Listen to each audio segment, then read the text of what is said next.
السلام علیکم۔ کچھ ہی دن قبل مسند احمد کی حقیقت پر میں نے ایک مختصراً تحریر نشر کی تھی، جس کے بعد یہ ارادہ کیا کہ اس تحریر کو کلام کی صورت میں نظر سامعین کیا جائے۔ کتب احادیث میں احادیث کا سب سے بڑا مجموعہ مسند احمد کا ہے، جس میں تقریباً 40,000 احادیث موجود ہیں۔ مسند احمد کتاب کی سند، چاہے وہ مخطوطہ ہو یا مطبوعہ، یہ خبر واحد یعنی غریب سند سے ہی مروی ہے۔ یہاں سند کی تحقیق سے قبل علم میں یہ مخفی نہ رہے کہ سند، چاہے اس کا تعلق احادیث و آثار سے ہو یا کتب سے، جانچنے کا اصول و میزان یکساں ہوتا ہے۔ اگر وہ اصول حدیث کے معیار پر پوری اترتی ہے تو صحیح قرار پائے گی، ورنہ اسے ضعیف ہی گردانا جائے گا۔ اسی لیے علماء اصول کتنی ہی کتابوں کی سند کو ضعیف قرار دے کر ان کے مصنف تک اس کی نسبت کو غیر ثابت قرار دیتے آ رہے ہیں، اور یہ بات اہل علم پر مخفی نہیں ہے۔ اب آتے ہیں مسند احمد کی سند پر۔ مسند احمد کی سند 6 روات پر مبنی ہے، جن میں سند کے سب سے پہلے راوی عبداللہ احمد بن حنبل ہیں۔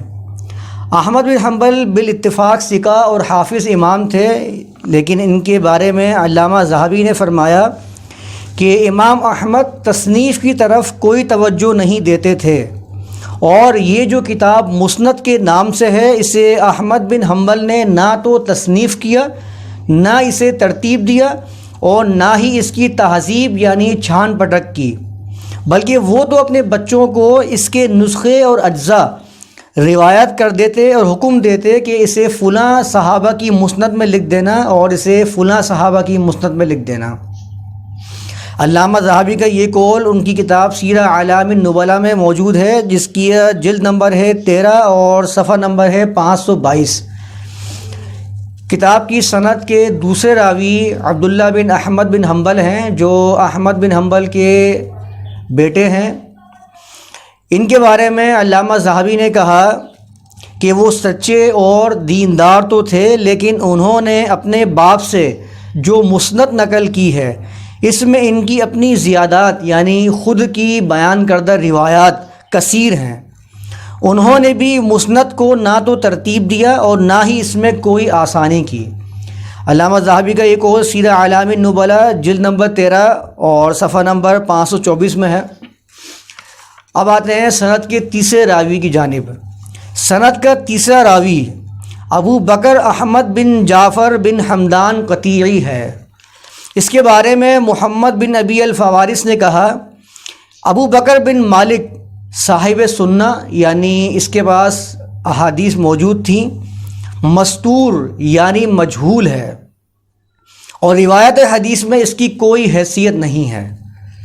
اس کے مسند یعنی مسند احمد میں کچھ اصول ہیں جن میں نظر ہے۔ بتایا جاتا ہے کہ اس نے اسے کتاب کی غرق ہونے کے بعد لکھا ہے، غرق ہونے یعنی کہ ڈوبنے کے بعد۔ ابن ابی الفوارس کا یہ قول خطیب بغدادی نے تاریخ بغداد میں نقل کیا ہے، جس کا جلد نمبر ہے 5 اور صفحہ نمبر ہے 117۔ برقانی نے کہا کہ اس کی کتاب کا کچھ حصہ غرق ہو گیا تھا، تو اس نے ایک دوسری کتاب سے مسند کو لکھا، جس کے بارے میں کہا جاتا ہے کہ اس میں اس کا سماع نہیں تھا۔ اس سبب سے لوگوں نے اس پر طعن کیا، ورنہ وہ ثقہ تھا۔ برقانی کا یہ قول خطیب بغدادی نے اپنی تاریخ بغداد میں نقل کیا ہے، جس کا جلد نمبر ہے 5 اور صفحہ نمبر ہے 117۔ اب یہاں سوال یہ اٹھتا ہے کہ جس کتاب سے اس نے نقل کیا ہے، وہ کتاب کس کی ہے، کہاں ہے اور کیسی ہے، اس کا کچھ عطا پتہ نہیں۔ اور برقانی نے جو اسے ثقہ کہا ہے، یہ بھی مسند احمد کو صرف صحیح ثابت کرنے کی سازش ہے۔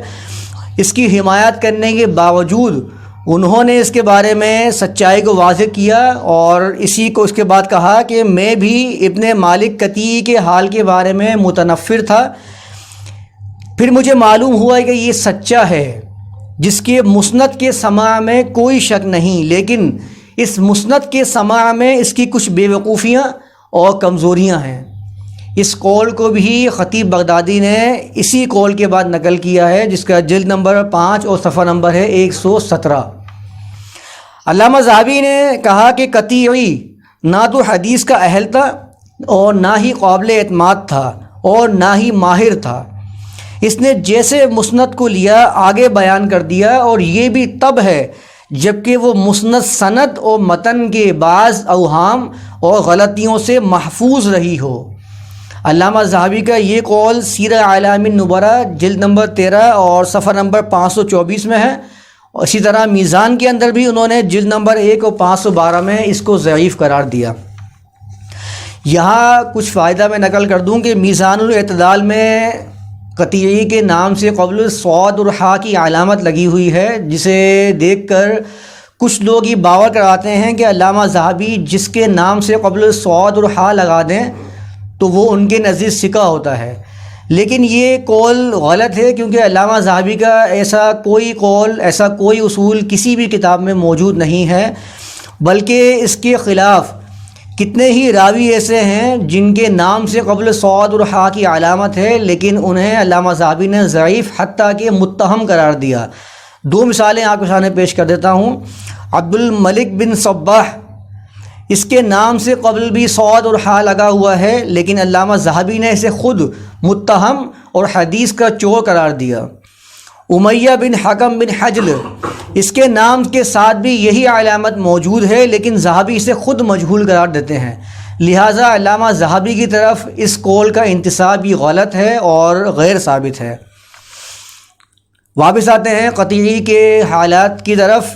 قطعی کے بارے میں سلمی نے اپنے سوالات، جس کا ترجمہ نمبر ہے 14، اس میں دارقطنی سے نقل کیا ہے کہ دارقطنی نے قطعی کو ثقہ اور زاہد قرار دیا، لیکن یہ جو سلمی ہے یہ خود ضعیف اور کذاب ہے، جو موضوع روایات گھڑتا تھا، لہٰذا دارقطنی سے یہ توثیق ثابت نہیں ہے۔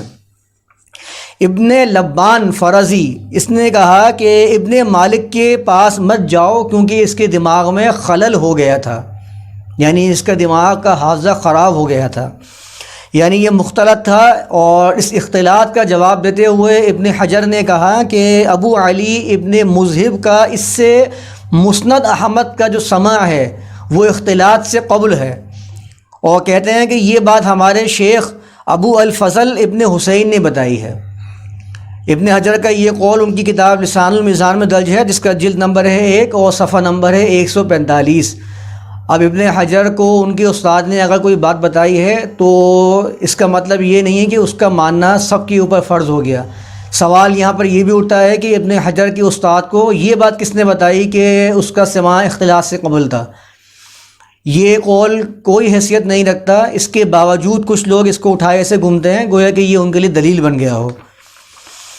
یہاں علم میں یہ بھی مخفی نہ رہے کہ عبداللہ بن احمد کی جو وفات ہے وہ 290 ہجری کی ہے، جبکہ ابن مالک قطعی کی ولادت 274 ہجری کی ہے، یعنی کہ اس کے ولادت اور ان کی وفات کے درمیان صرف اور صرف 16 سال بنتے ہیں۔ ان 16 سالوں میں 40,000 احادیث کو، مسموعہ احادیث کو نقل کرنا یہ محال ہے۔ اللہ کے رسول صلی اللہ علیہ وسلم کے صحابی جو اللہ کے رسول کی خدمت میں 8-9 سال تک رہے، ان سے تو روایات تقریباً 4 یا 5 ہزار ملتی ہیں، اور یہ جس کا سماع زیادہ سے زیادہ 4 یا 5 سال کا ہوگا، اس سے نقل 40,000 احادیث ہیں، یہ محال ہے، اور یہ ثابت کرتا ہے کہ یہ سب کی سب جھوٹی ہیں جو قطعی نے اپنی طرف سے گھڑی ہیں۔ یہ تو تھا قطعی کا حال۔ اب قطعی سے نقل کرنے والا سند کا چوتھا راوی یہ حسن بن علی ابن مذہب ہے۔ اس کے بارے میں خطیب بغدادی نے کہا کہ یہ قطعی سے مکمل مسند احمد بن حنبل نقل کرتا تھا، اس کا سماع تو صحیح تھا مگر پوری کتاب کا نہیں، کیونکہ بعض اجزاء کا سننا ثابت نہیں ہے، لیکن اس نے اس میں بھی اپنا نام شامل کر لیا، یعنی کہ جو غیر مسموعہ روایات تھیں اس میں بھی اپنے نام سے احادیث گھڑنی شروع کر دیں۔ اس نے امام احمد کی کتاب الزہد کو دیکھ کر اسے بھی نقل کرنا شروع کر دیا، جبکہ اس کے پاس کوئی نسخہ موجود نہیں تھا، خود اپنے ہاتھ سے نسخہ لکھتا اور احمد بن حنبل کی طرف نقل کر دیتا۔ خطیب بغدادی کا یہ قول تاریخ بغداد جلد نمبر 8 صفحہ نمبر 394 میں موجود ہے۔ ابن مذہب کے بارے میں ابو طاہر سلفی نے کہا کہ یہ ان میں سے نہیں ہے کہ جس کی روایت پر اعتماد کیا جائے۔ یہ قول لسان المیزان جلد نمبر 2 اور صفحہ نمبر 237 میں موجود ہے۔ علامہ ذہبی نے اس کے بارے میں کہا کہ آخر میں مسند احمد مکمل طور پر روایت کرنے والا ابو علی ابن مذہب ہے، جو صاحب حدیث نہیں، لیکن اس کی ضرورت صرف کتاب مسند احمد کے سماع کی وجہ سے ہوئی۔ ظاہر یہی ہوتا ہے کہ ابن مذہب اور اس کا استاد قطیعی دونوں ہی قوی نہیں ہیں، اس لیے مسند احمد میں ایسی چیزیں واقع ہوئی ہیں جن کا نہ تو متن صحیح ہے اور نہ ہی ان کی سند۔ علامہ ذہبی کا یہ قول سیرہ اعلام النبلاء جلد نمبر 13 اور صفحہ نمبر 524 میں منقول ہے۔ اسی طرح میزان کے جلد نمبر 1 صفحہ نمبر 512 میں بھی انہوں نے یہی کلام بیان کیا۔ کچھ علماء نے اسے مسند احمد کی سند روایت کرتے ہوئے دیکھا تو اسے نیک اور دیندار قرار دے دیا، لیکن کتنے ہی نیک اور دیندار لوگ ہیں جو احادیث میں جھوٹے گزرے ہیں، یہ بات اہل علم پر مخفی نہیں ہے، اور یہ تو جھوٹا بھی ہے اور ناقابل اعتبار بھی ہے۔ کتاب کی سند کا 5واں راوی ہے ہبۃ اللہ بن محمد بن حسین شیبانی۔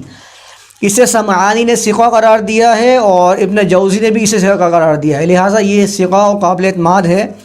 لیکن کتاب کی سند کا جو 6واں راوی ہے حنبل بن عبداللہ الرصافی، یہ راوی مجہول الحال ہے، کسی بھی معتبر محدث سے اس کی توثیق ثابت نہیں ہے۔ لہٰذا اس تحقیق کا خلاصہ یہ ہے کہ مسند احمد میں جو قطیعی ہے یہ ضعیف، ناقابل حجت اور ضعیف ہے، مختلط ہے، اور اس کا سماع یہ عبداللہ بن احمد سے 17 سال میں عبداللہ بن احمد سے 40,000 احادیث کا سماع اس جو کر رہا ہے، یہ سب نامحال ہے اور جھوٹ ہے۔ اس نے کتاب الزہد اور فضائل صحابہ بھی جو احمد بن حنبل سے منسوب ہے وہ بھی اسی نے گھڑی ہیں۔ دوسرا راوی ابن مذہب یہ ضعیف ہے اور خود حدیثیں گھڑ کر یہ مسند احمد میں شامل کرتا تھا، اسی طرح اس نے بھی کتاب الزہد کو گھڑا ہے۔ اور تیسرا راوی حنبل بن عبداللہ رصافی یہ مجہول الحال ہے، لہذا مسند احمد کی جو مطبوعہ اور مخطوطہ میں جو سند منقول ہے وہ ضعیف اور ناقابل حجت ہے، لہذا یہ پورا 40,000 احادیث کا نسخہ یہ ناقابل اعتبار ہے اور اس پر اعتماد نہیں کیا جا سکتا۔ یہاں فائدے کے لیے یہ بتا دوں کہ بعض لوگوں نے ابو موسیٰ المدینی کی خصائص مسند سے یہ باور کروانے کی کوشش کی ہے کہ ابو علی صواف نے بھی قطیعی کے ساتھ عبداللہ بن احمد سے مسند احمد کا سماع کیا ہے، لیکن اول تو ابو علی صواف کی سند سے کوئی مسند موجود ہی نہیں ہے جو اس قول کی طرف توجہ دی جائے۔ دوسرا یہ ہے کہ ابو موسیٰ مدینی کی کتاب خصائص مسند یہ خود ایک غیر ثابت کتاب ہے۔ اس کتاب کی سند میں عائشہ بنت محمد، احمد بن عبد الدائم اور زینب بنت احمد یہ سب ہی مجہول ہیں، لہٰذا اس کوشش کی طرف توجہ کرنا یہ اس کوشش نہیں ہے کہ جو لائق التفات ہو۔ اب بعض کے ذہن میں یہ اشکال پیدا ہوتا ہے کہ کیا مسند احمد کے اندر کچھ بھی ایسا نہیں ہے جو احمد بن حنبل سے صحیح ثابت ہو اور اس سے دلیل لی جا سکے؟ تو یہ اشکال درست نہیں، کیونکہ اگر اس اشکال کو درست مان لیا جائے تو یہی اشکال پھر توراہ اور انجیل کے بارے میں بھی آ سکتا ہے کہ کیا اس میں کوئی بھی کلام اللہ تعالیٰ کا موجود نہیں ہے، پھر بھی لوگ اس سے دلیل نہیں لیتے ہیں۔